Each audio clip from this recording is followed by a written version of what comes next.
Well, hi, everyone. I'm happy you're able to join us this evening for the second Around the Block Artists from Our Virtual Neighborhood Artist Talk. I'm Lisa Costello, and I'm the gallery director for Gertz Gallery at Parkland College. And I'm delighted to introduce our two artists who are speaking tonight. I'm sure you're just as excited as I am to hear what Sarah Marianovic and Catherine Wiesener have to say about their work. So it's going to be a great evening. I'm going to keep my introduction short. But before we get started, for the webinar, we can't see you or hear you, so you can relax and enjoy the artwork. If you'd like to make comments, please use our Q&A section in the Zoom, on the Zoom link. So after each talk, I'll check the Q&A and serve as a moderator. We're also recording this, and it will be posted on the Gertz Gallery website in about a week or two. So you'll be able to see it again, or if you know of anyone who'd be interested in watching it, they can do it at that time at their convenience. Everything as of this point is on our website, and that includes our virtual exhibition for the Around the Block exhibit, the price list, catalog, and the recording of the gallery talk by Joe Birdwell and Victoria Ford, which happened a couple of weeks ago. I do have some really exciting news. People have been asking about when the gallery will be opened, and you're hearing it first here. We will be opened in person and kicking off the fall season with our Art and Design Faculty Exhibition. And that will be on Monday, August 23rd. The reception will be on Thursday, September 2nd, and that'll be from 5:30 to 7:30 with a gallery talk by Chris Birdie. He'll be speaking about his artwork at 6:30. So definitely be sure to save the date on that talk. And I'd like to thank everyone for their wonderful support, including the Gallery Advisory Board, Parkland College Administration, and Donna and Fred Gertz. I also want to acknowledge the Illinois Arts Council for the support that we receive through grant funding for public programming. I don't want to forget to thank Cindy Smith, who's here as our tech support for today. She has worked out all of the kinks. We're going live on Facebook and streaming, and so everything's going really smoothly tonight. I'd also like to thank all of the artists for exhibiting their work in the show. As you already probably know, the exhibition is a collaboration between Gertz Gallery and 40 North Champaign County Arts Council. So I'd also like to thank 40 North, and it's always great to work on projects with Kelly White, the executive director. I'm not sure if she's here tonight, but she's terrific, and she's probably preparing for another amazing Friday Night Live experience in downtown Champaign this coming Friday, which I think the weather is going to be terrific for. If you enjoy this event, I hope you will tune in to our upcoming virtual events for the rest of the summer. That includes an additional gallery talk by some other artists participating in the exhibition. This will be Keenan Daly and Crystal Hartman, and they'll both be speaking on Wednesday, July 28th at 6 p.m. Crystal is a multimedia artist. She's influenced by extended time she spent in Indonesia as a child, and she was influenced by her experience there. The Wayang tradition of Indonesian puppetry inspires her use of shadow puppets, and her video, White Chocolate, offers a tiny glimpse into that place. So that's going to be really interesting to hear her speak about putting together her puppet show and what it's about. And then Keenan is a multidisciplinary Afrofuturist artist and designer, and he is focusing on disenfranchised and marginalized communities. He uses empathic systems of thinking and forges harmonious design solutions. So by using his artistic voice in conjunction with his design efforts, he shares a catharsis with those populations who ordinarily wouldn't have that opportunity to express trauma. So both of those artists are going to be really fascinating to hear speak, and I hope that you're able to join us. And that will be, again, July 28th, also at 6 p.m. So the other talk that we will have coming up this summer will be our judge, Camille Wilson-White, and she will be giving a virtual gallery talk on Wednesday, August 4th at 6 p.m., and that will also be on Zoom. We're delighted that she agreed to jury the show, and I'm looking forward to hearing her speak. And she's very active in advocacy for the arts, and she's the executive director for the Oak Park Arts Center. hopefully you've signed up for our on our website to receive our emails and get the latest news about the upcoming events and exhibits. So you'll hear more as things happen this fall. Sarah Marianovic is going to be our first speaker. She is a multifaceted visual artist living in Champaign. Currently, she's producing evocative earthly abstractions through a unique process of drawing with thread, collaging, and allowing paint to flow unhindered upon the paper. So a little bit of magic and a little bit of real beautiful labor involved. Much of her inspiration is drawn from the experiences of working in restoration of natural communities, including prairies, forests, and wetlands. And she's going to mention that a little bit in her talk, so you'll get to know her a little bit better. And combining her talents and passions, she is a graphic designer and illustrator for Living with Wildlife Illinois. So without further ado, I'm going to hand it off to Sarah. Hello, good evening. I hope that you can hear me just fine and see my presentation. I'm Sarah Marjanovic. I'm really excited and honored to share my art with you today. On the left side is one of my favorite quotes. More than ever before, we need to fall back in love with the land. Silence is our meeting place. Silence for me is about hearing the sounds of nature and the awareness of being part of the natural world. The outdoors and interconnection with nature is significant to my art. I grew up on a family farm in Southern Illinois. My family and I set aside a number of acres for habitat restoration, including woodlands, prairies, and wetlands. Much of our habitat management is controlling invasive exotic plant species that aggressively invade an area and destroy native ecosystems. We are invested in conserving and restoring these native habitats because healthy ecosystems sustain us.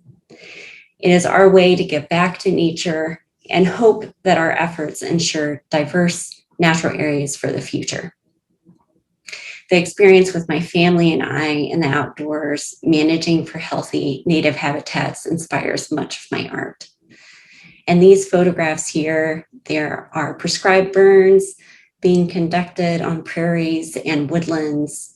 There's also some conferring going on and getting prairie plant seed in buckets and ready to broadcast on a newly prescribed burned prairie, and some timber stand improvement. To learn more about my family's endeavors, please check out the podcast, The Natural Curiosity Project. Besides managing habitat, we enjoy spending time in the outdoors, both on our own and public natural areas. While on hikes, I often find myself captivated by plants, fungi, and textures.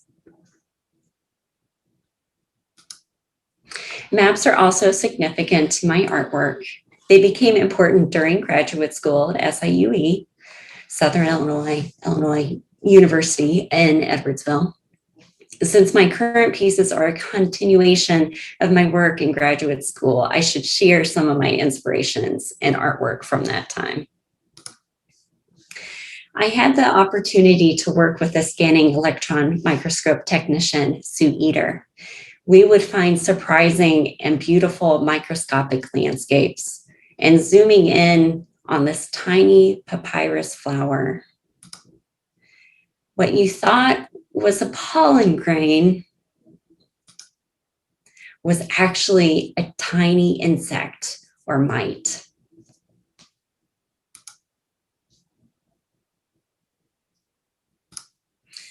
The scanning electron microscope revealed microscopic landscapes, and shifting of scale and perspective between the micro and macro became significant in my art.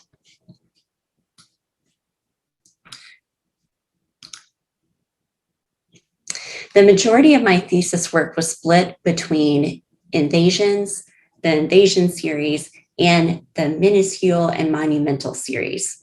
And these are some views from my thesis show. In the invasion series, each piece is focusing on a particular map of a habitat restoration, where I witnessed changes in landscape due to invasive exotic plants. The mark making in these pieces includes invasive exotic plant material, indicating the destructive qualities of invasion. The results in an inclusive landscape, it alludes to a microscopic tissues or vast aerial views of landscape. And the viewer can have multiple interpretations. On the right-hand side, you can see details of the surface of the artwork. On the right, you can see multiflora rose thorns that I pierced through the paper and then later highlighted with watercolor. And on the center image, you can see a textural surface built up by collaging papers. I should also note that I thought it was a really clever idea when I was going through graduate school to name the pieces in these series by their GPS coordinates. And now looking back, I find that these titles are a little bit difficult to refer to because they're so long. So the way I title my artwork has changed through time. My process in the invasive series includes pouring diluted fluid acrylics. I would begin by pouring onto a plastic drop cloth and then pressing paper on top and allowing that to dry, and then layering paper on top of that, and then pouring through that paper and allowing that to dry. The results are often dendritic patterns. The pouring of paint allows me to invite chance into my process and is where I begin preparing surfaces for creative exploration. On the center photo is a detail of that process. On the left-hand side, you'll see a view from my graduate studio.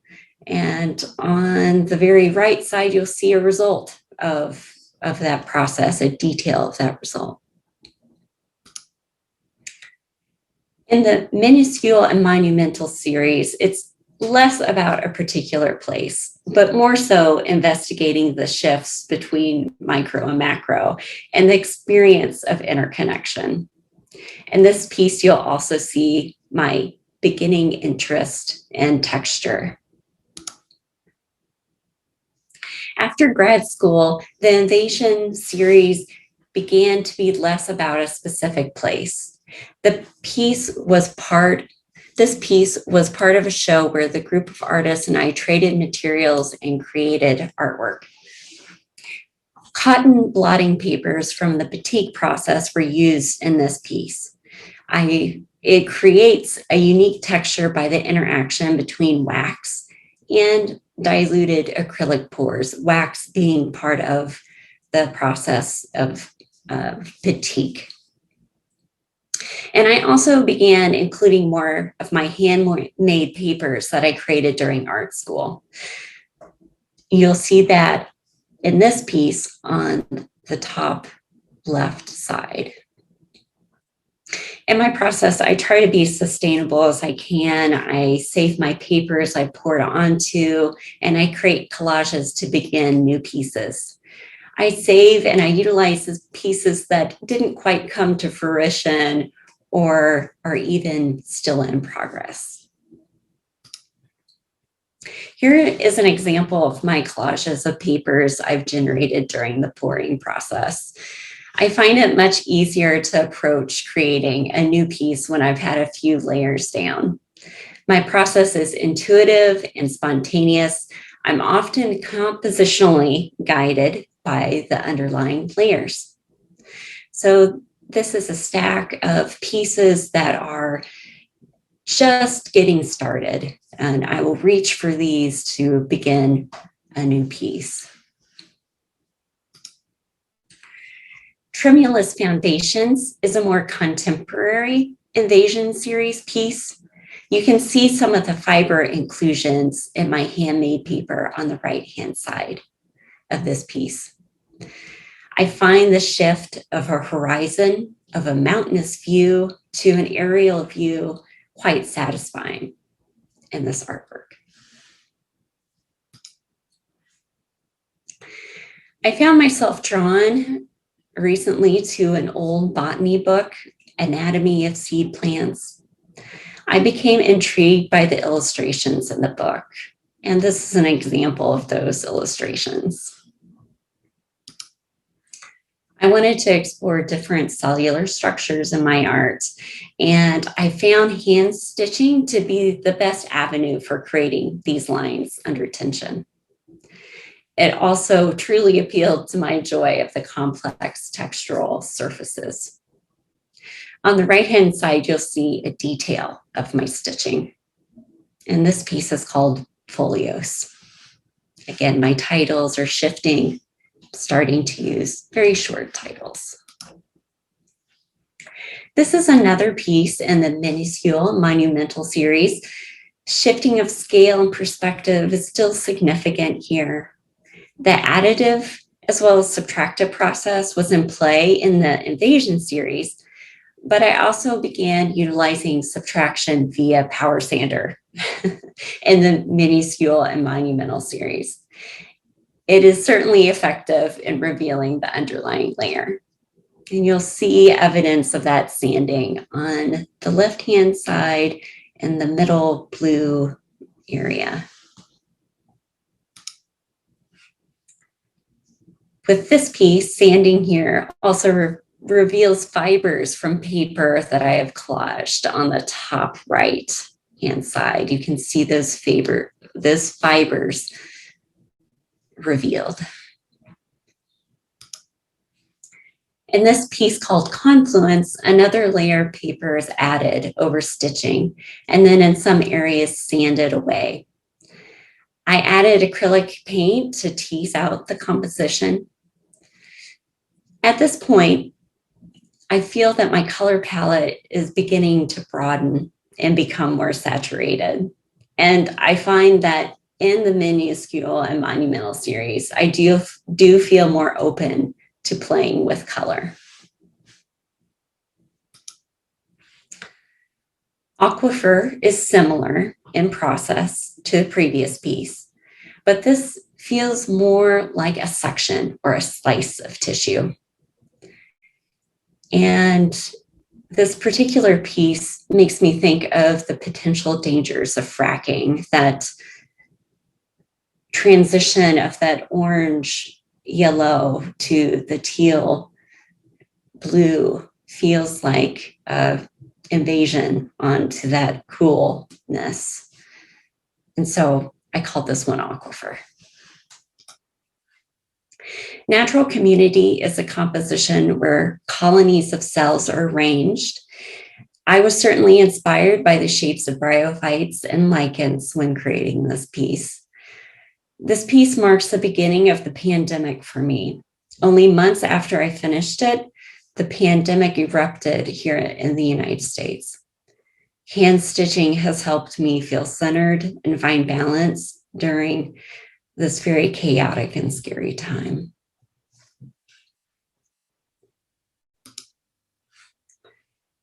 In this piece, I'm continuing the investigation of shapes of cell colonies in the picture plane here. I also explored hand stitching with different thicknesses of thread and different colors, also some color transitions in stitching. In between, the title of the piece feels like a portal or a transition, that liminal space.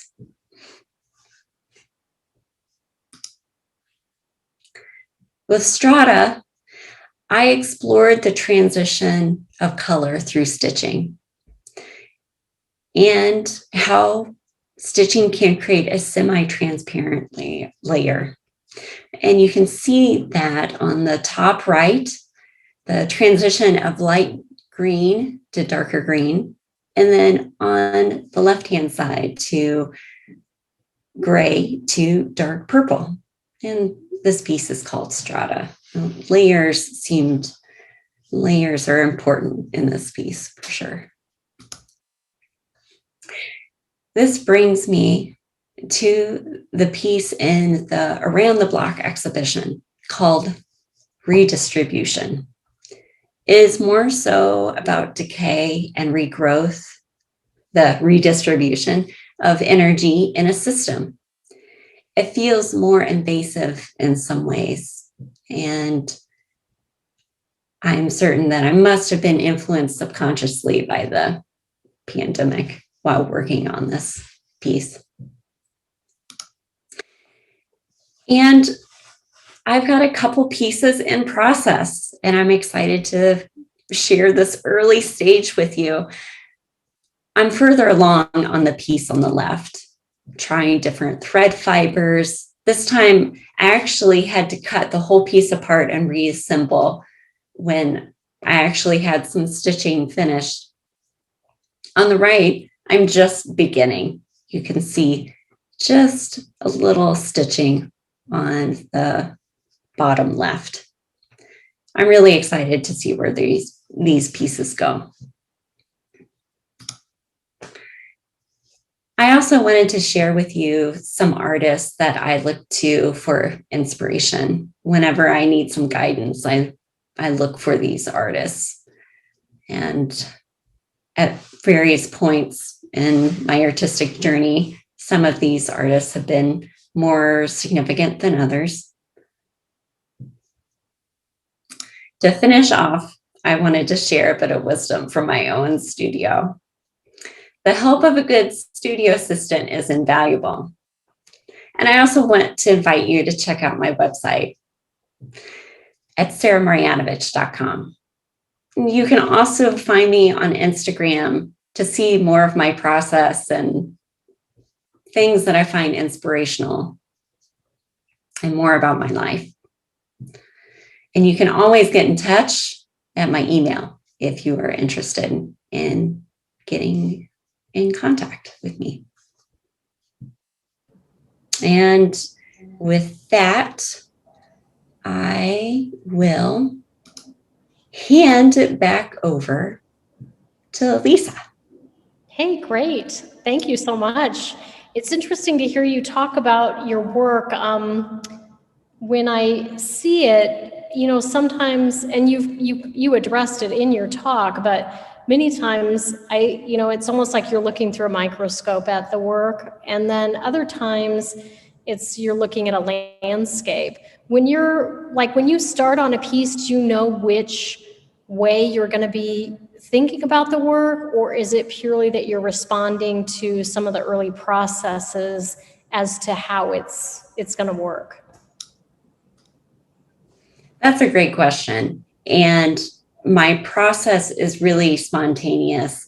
And usually I don't have an idea of how the art will look when I'm finished.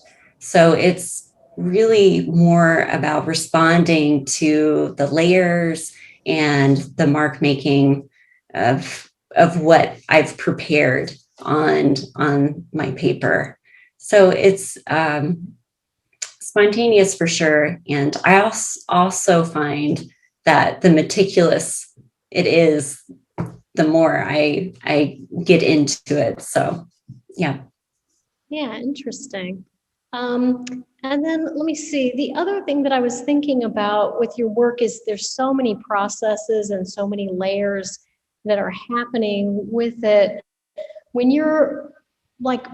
you first started doing things, like, did you first do work with fabric and then do encaustic work and then somehow combine those two? Or how did you combine? Because I don't really know if I've seen anyone I see where people are doing things, but not exactly what you're doing. So I'm just kind of curious how you came up with such a unique and layered, not just physically layered, but unique and multi-processed, work that ends in such a beautiful result.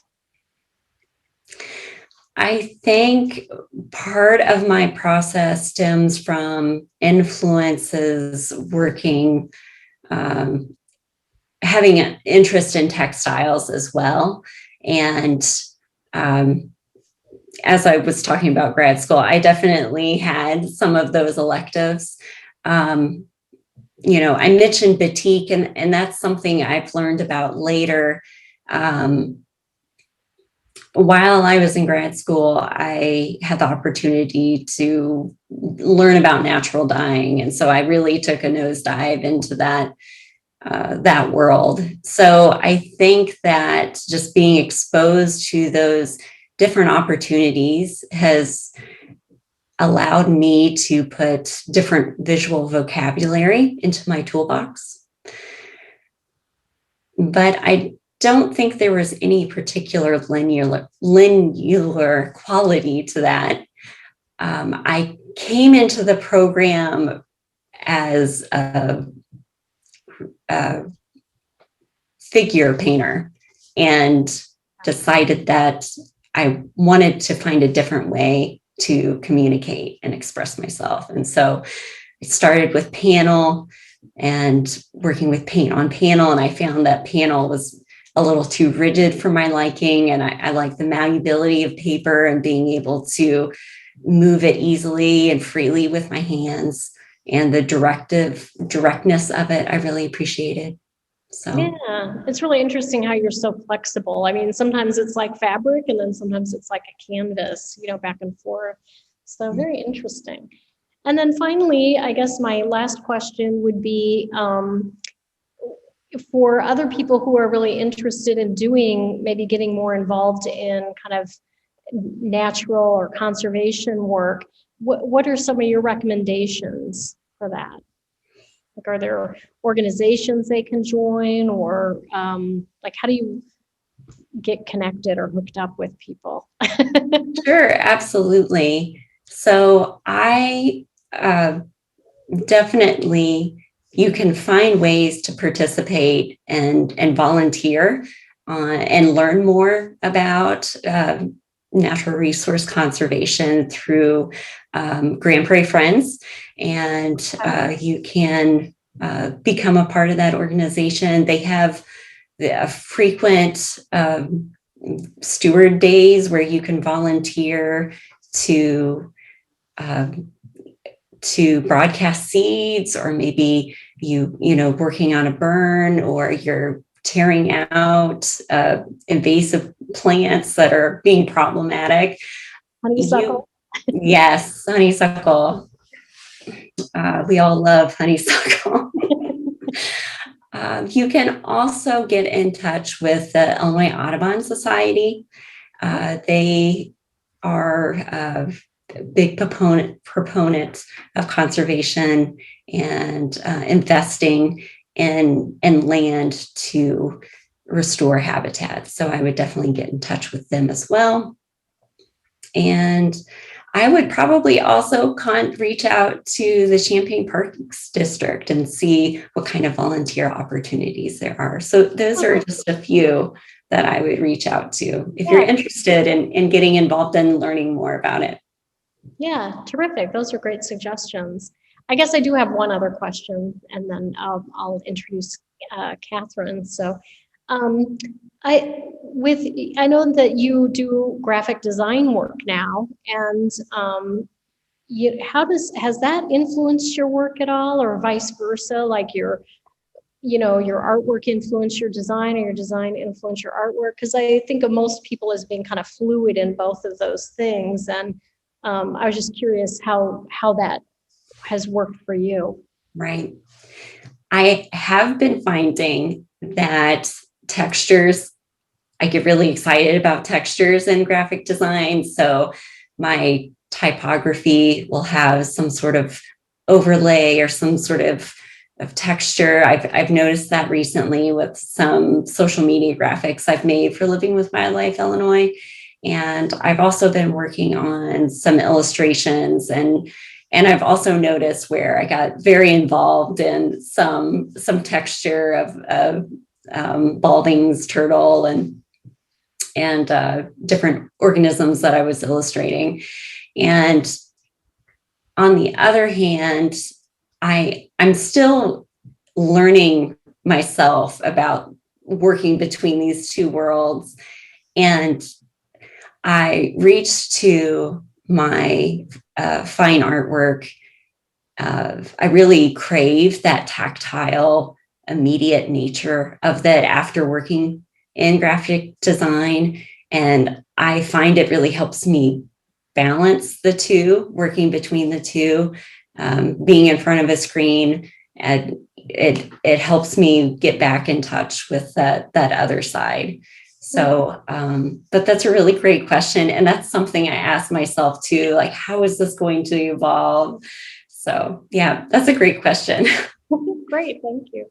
Well, terrific. All right, well, I'm gonna thank you so much, Sarah. That was really wonderful to hear you talk about your work in detail. I don't think I've ever heard you talk that extensively, so I really appreciate it. And so I am going to introduce Catherine, and she can be getting her system set up if she'd like. So Catherine is our second speaker, and she is a sculptor and ceramist, and she lives in Mahomet and teaches at UIUC and in Unit 1. And her current work is created with porcelain, and she finds inspiration in exploring what the material can do. She is also passionate about finding creative collaborations between the community and her students. And you can find her work on view at Cinema Gallery in downtown Urbana, as well as on her Instagram account, which is Wiesener_studios, and then at her email, wiesenerstudios.com. So I'm going to let her speak, and I'm really impressed. She has put together a recording for us, so it's going to be a little bit different than just a straight up PowerPoint, and so I'm going to let her talk. So thank you, Catherine. Hi, thanks, Lisa. And thank you, Sarah, for an amazing talk and sharing your process. I just wanted to let the participants know that Sarah's Instagram is amazing. So check it out. I'm in my studio right now, and I pre-recorded this for a few reasons. The threat of loosely scheduled roofers and a sick toddler who needs 100% attention. So I thought pre-recording was probably my best bet. But I did want to tell the viewers that I limited myself to one take. So it should sound fresh and not too polished. And I don't know if that was a good thing or a bad thing. But whenever I did make mistakes, I tried to use text to correct myself. So I'm going to go ahead and share my screen. Like I said, this is my laundry room. So if the sound is too bad, you can let me know. I might be able to move. But here we go. And if you have any questions while you're watching, just go to the Q&A. Hello, this is Catherine, and this is the work that I submitted to the Parkland Around the Block show. First off, I just want to say a big well done to all the artists who are able to go to their studios and make anything during this pandemic. It was a really hard year and a half. And when the students went home in the spring of 2020, I found myself in kind of a unique position of having more free time. With a toddler at home, I was always home when I wasn't teaching. But since we didn't have daycare anymore, my partner and I worked out a schedule. So I got the mornings to myself or to teach.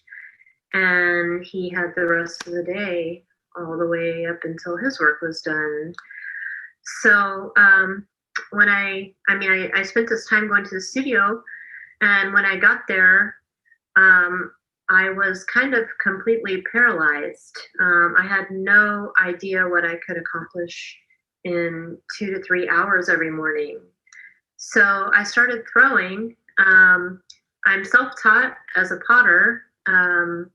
My degrees were in sculpture and ceramic sculpture, and I just never had the opportunity to take a wheel throwing class. But I do teach it to my students, so I've always been able to throw, you know, fairly simple forms and teach the students how to do it.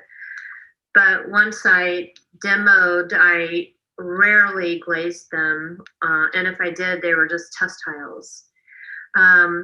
So I started throwing a lot more, and I started focusing on this bell-shaped bowl form. And once I had accumulated a mass of these forms,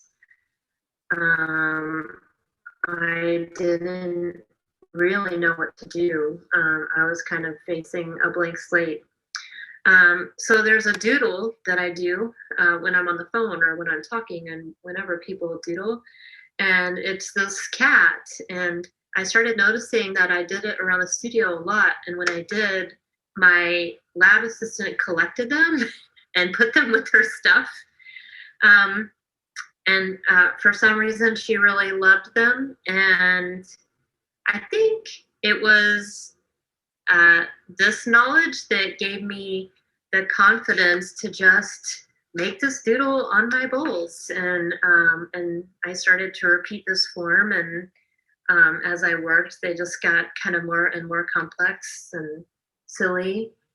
I don't really have much to say about this work because I think it is what it is. It's sometimes playful, silly, repetitive, and it served to keep my hands and my thoughts, anxiety occupied. But I think in doing this work, it taught me a lot. I mean, the biggest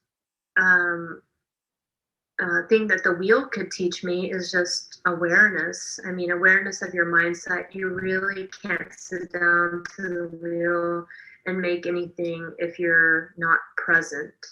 You literally have to be centered to make anything on the wheel. So it was a really good practice every day just to kind of wedge my clay, get to the wheel, start to center, and start to be in tune with that clay. It also teaches you when to stop and when to start over and when to just leave the studio. And I think the other big lesson that this time of making had for me was that just doing the work is the pathway to more work. And that's something that I forget every now and then, that I just need to be in the studio. No big, great idea is going to come to me, you know, something that I just have to make that's going to be fully worked out unless I just start working. And so that was a big reminder that every making, firing cycle was going to point me to the next step and allow me or force myself to be aware of the things that excited me in each cycle. For example, my favorite part of the cat bowls is actually the running of the little dots near the edges of the bowl where the glaze is actually melting downwards. There's some zinc in the glaze, and I think it dissolves that black underglaze just a little bit so that the dots start to run and dissipate. And that excited me, so that kind of led me to doing using the black underglaze more and seeing like how far I can push the runniness and still like it. The glaze work that excites me is gaining control over my glazes and really understanding what the materials are doing and how I can make them work better for my specific clay bodies.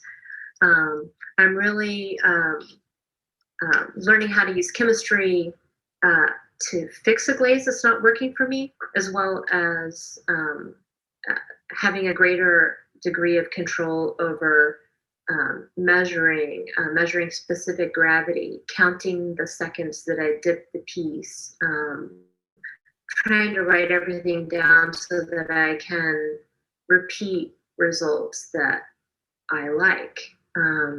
Some of the surfaces I find fascinating are kind of rock and mineral-like, and also the fire, it shows what kind of effect the fire has had on the piece. For example, the dots of lithium on these pieces were just little tiny paintbrush dots that came out of the firing, these kind of bright turquoise streaky spots. I'm also kind of exploring the combinations of chrome and tin and blushing on a piece where two elements can have a reaction together. So all those things kind of fascinate me, and so every firing leads me to the next test. And I'm constantly testing, and there are literally boxes and shelves full of test tiles that have gotten me just truly to a few glazes that I like and want to use repeatedly. So I'm really thankful for this time that I had to do that kind of exploration that I never really thought that I could do before. So I have struggled, probably like most art students, with the illusion of division between pottery / craft and fine art. But I think that Pete Pinnell, in this short video I show my students called Thoughts on Cups, explains incredibly beautifully how pottery is art, that not only deals with all of the issues that an artist faces, but also how it has to be experiential. It becomes intimate since we touch it and we put it up to our lips, and it has to communicate in that way as well. He talks about this Linda Christensen mug that taught him so much about what a piece of pottery can communicate with the handle, the way his hand fit the handle, with the rough edge of the lip that forced him to think about each sip he was taking.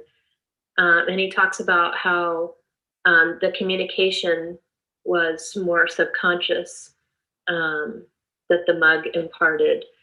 So if anyone has a chance to view that, I'll get the link.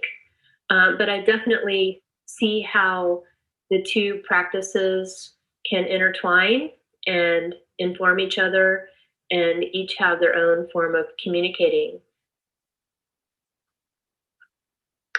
So looking back and forward, I've been thinking about this colored porcelain landscape work from a few years ago, and how to go back to it in a new way and get it out of the frame, which was an original solution.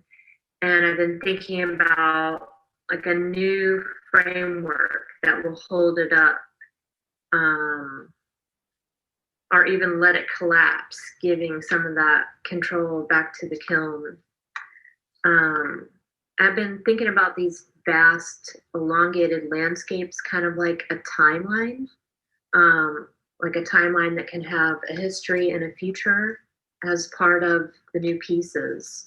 That really excites me. I completely geek out over the Midwest landscape.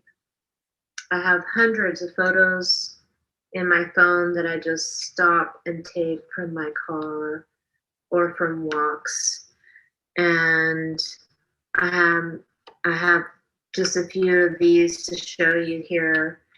But some of the things that I'm really drawn to are the lines of color, like the black of the tree line, the change of color from the sun coming over the landscape, the starkness, the austerity. I'm just really drawn to this landscape. And so I know that it has to be part of my work in some way in my sculptural work. So I'm gonna continue to explore this a little bit more, while also trying to maintain a strong line of pottery that I started this past couple years. So I'm really excited to do that. And I just want to say that I'm really grateful for the opportunity to speak. And it was a fantastic show. Okay, Lisa, back to you. Great, thank you. That was really insightful. And, you know, Catherine, it makes me think about, you know, when I was working at Krannert Art Museum and you were a grad student, and your work there was also inspired kind of by landscape. And so you had, sorry, my phone's going off by accident. And so, you know, I remember you had spent hours and hours on this huge boulder, and then people were supposed to walk up the boulder, I think, and then there was like a time-lapse video that you created that was just beautiful, and that was of the landscape.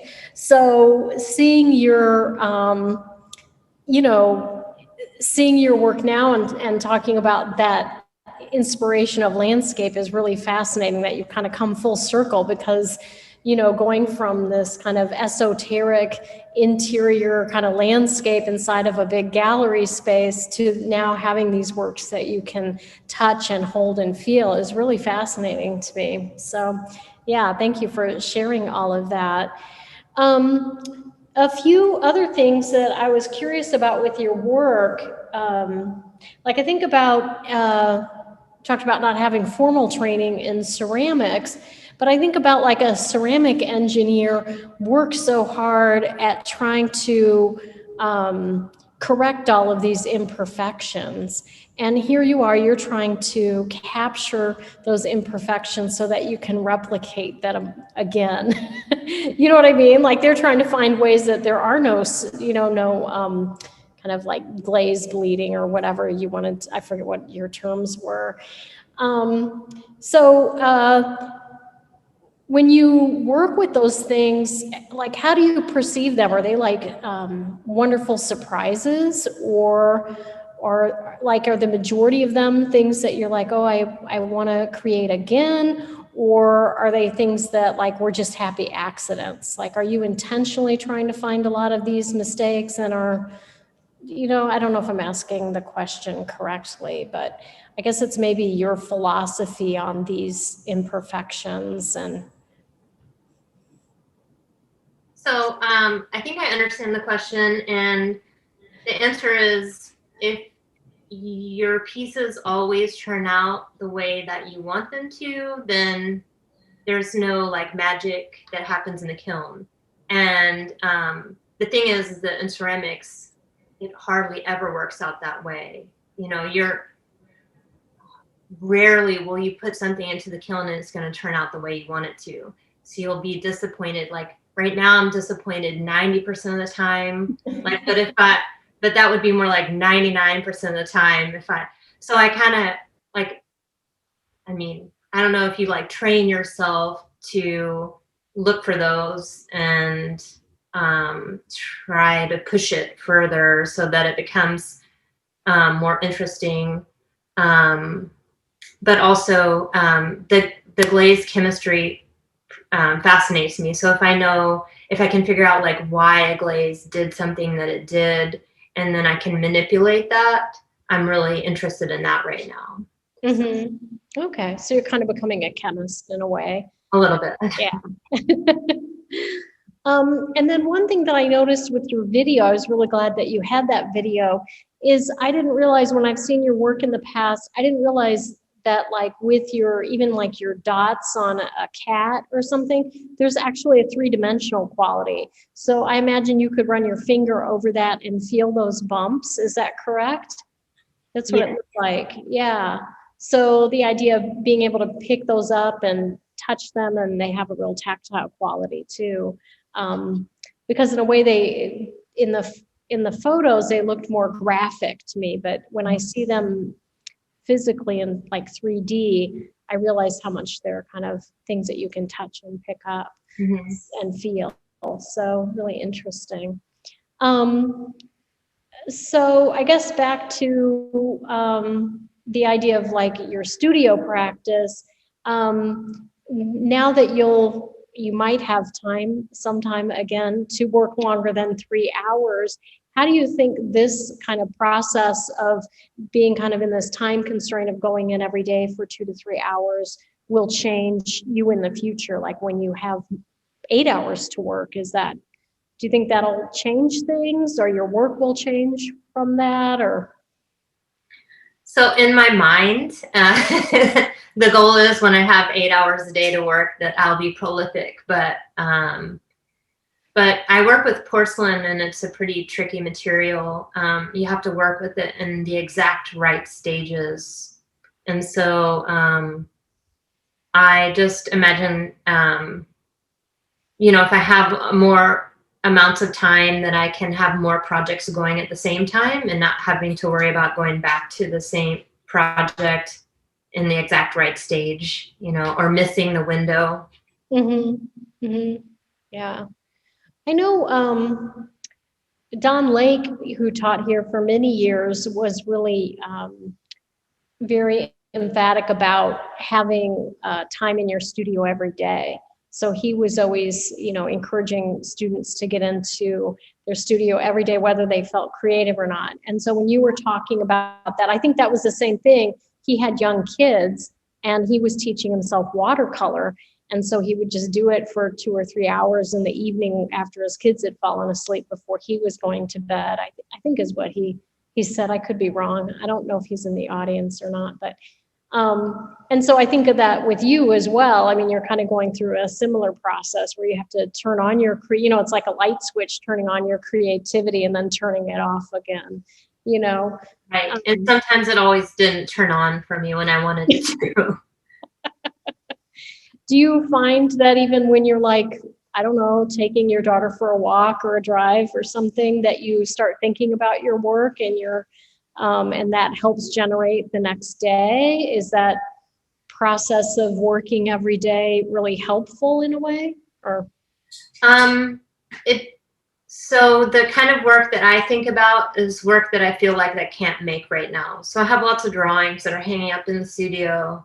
But the more sculptural landscape work to me feels like too daunting to take on right now. Like I wouldn't be able to finish it. And so the pottery work and then the glaze chemistry work, each day gives me a new direction. Like I already know like what I need to work on tomorrow for it to go into the kiln for, to get decorated, or what kind of glaze tests I'm going to do based on what came out of the last firing. So that's kind of freeing. I don't have to think about what I'm going to do. Yeah. Well, that's interesting then. So it can kind of become, I guess, therapeutic in a way. So yeah, that's really interesting. I'll have to think about that a little bit more with, how that kind of works for you, because it's an interesting process that you're kind of going through and sorting, I guess, really.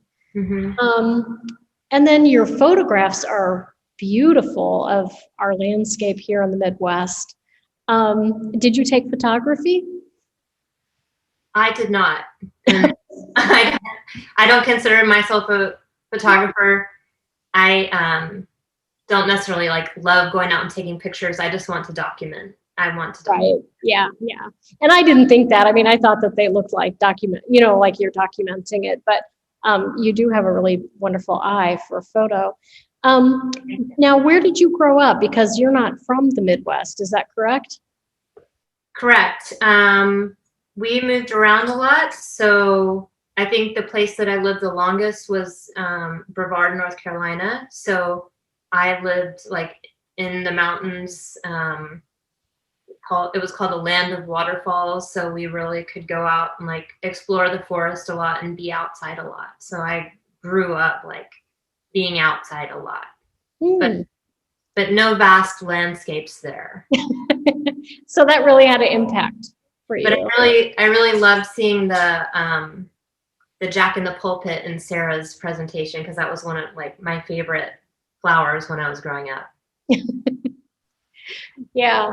Well, her photographs were so beautiful as well. Yeah, those little studies that were all collaged together. That was beautiful. Yeah, well, terrific. Thank you so much for sharing all of that with us today. I'm trying to think if I had any other questions. I was thinking about, I guess,